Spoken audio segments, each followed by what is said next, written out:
Alright, first thing I'm going to do is point out some safety stuff. Notice I have a aluminum plate right here because down there to the left side of that aluminum plate there are some wires.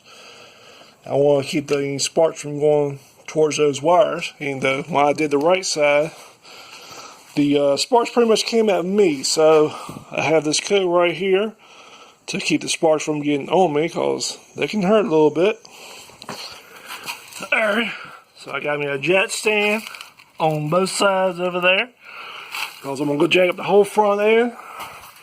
Got me a nice sturdy jack right here, and I'm going to jack up the cross member. Alright, so what I'm actually putting on this truck is these Monroe 911516 shocks. Here's one of them. Reflex, which is not like the cheapest one you can get. It's supposed to be like one of the better or best ones. Alright, so what you're going to need, the nut is actually a 15 millimeter. Let's see, this is a 15 millimeter. The bolts on the bottom, they're 13 millimeter. You'll need your 4-way, maybe some vice grips to grab the top of the actual stud right there. But I'll say this, you might have one that's rusty on top, but you want to notice I had to grind the top off of this one with a grinder to actually get it off because the nut and the stud were rusted together. So anyways, so you got your jack, you got your jack stands. While your tire's still on the touching the ground or pavement or asphalt, go ahead and loosen up your lug nuts. Alright, one thing I forgot to mention as far as safety, have you some full goggles. If you got to grind this nut and stud off right here because they get rusted together like these are, you're going to have to grind them off.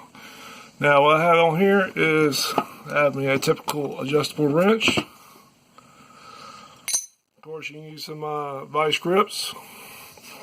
There's a 15 millimeter wrench, which I've already tried to undo this, but the tip just keeps rounding off because the nut and the stud right there were all rusted together. So the other side I've already done. I've already had to grind off from the nut and the stud, which I cut right into the nut is what I did on the other side. So anyways, you see I got the rubber flap right there, and on the other side is that aluminum piece of metal to help stop sparks and stuff from getting to that wiring right there. And so, about to start cutting into this nut and stud to get them loose.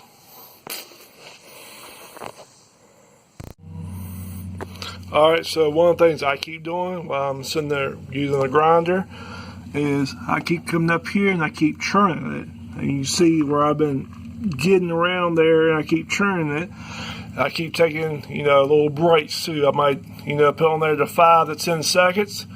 And then I'll take it off and I'll check and make sure, everything's still cool.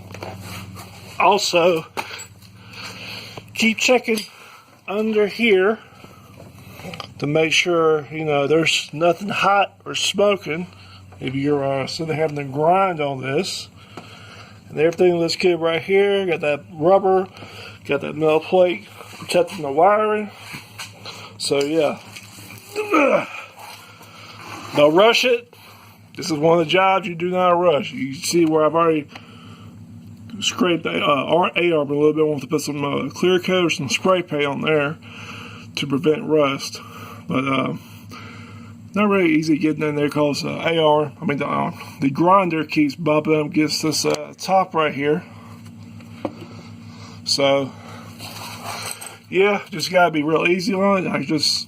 And the reason why I keep churning it is so I can grind off, because if you get in there a little too much, it starts gripping too much material, then it starts kicking back on you. So that's why I keep churning it, keep trying to grind into it some, and then churn some more, grind into it some. And that's what I'm doing to get all the way around there and grind through this. Well, hopefully the grinder kicking too much and going somewhere I don't want it to go. Alright, so another reason why I keep grinding on the nut and churning it, of course the nut is what keeps it in place. And so I just put some, after grinding all the way around it, I just put some vice grips on it, and I just started churning it a little bit. And down here on the bottom, it just popped. So it just popped up a little bit, which tells me that there's nothing, there's no nut left actually holding this down. So that's loose now. So let's see if we can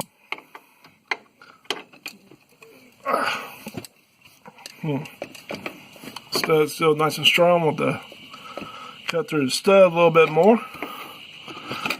And because there's a little bit of nut or something right there on the very top of that stud. Probably want to keep it from going through. So yeah, just keep churning the nut, and you keep grinding on the nut to get rid of the nut, since the nut's what actually holds it in place. And yeah, you'll get it loose. Just be careful not to grind too much into your arm a little bit, because man, these grinders keep it'll keep kicking, it'll keep rubbing your A-arm. So just be careful about that. All right. Now you see I've done grinded out the nut around there. And I've already started using my vice grips to hammer the stud down. So I got that all nice and loose. Now I got to come under here and just undo these two 13mm bolts to unbolt it from the bottom. And well, you see how far I got my jack stands up. So see how far the truck is up off of the ground. And that's about how much I had yesterday to get the old shock out and get the new shock in. Alright, so got that out. Got the bolts out, got the old stud out. Let's see, I'll show you all this. Alright, you see where the bolts go in? They're just little like body clip type things.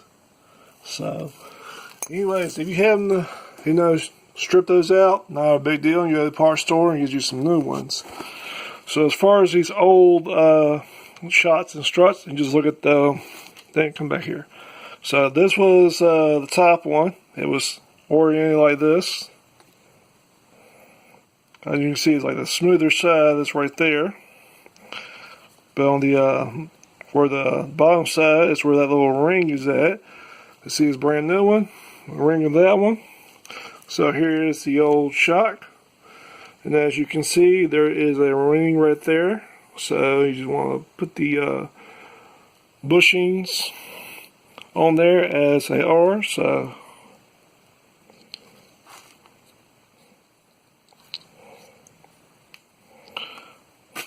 put those on there just like they are. There's a ring, so there's a ring facing the ring, just like that.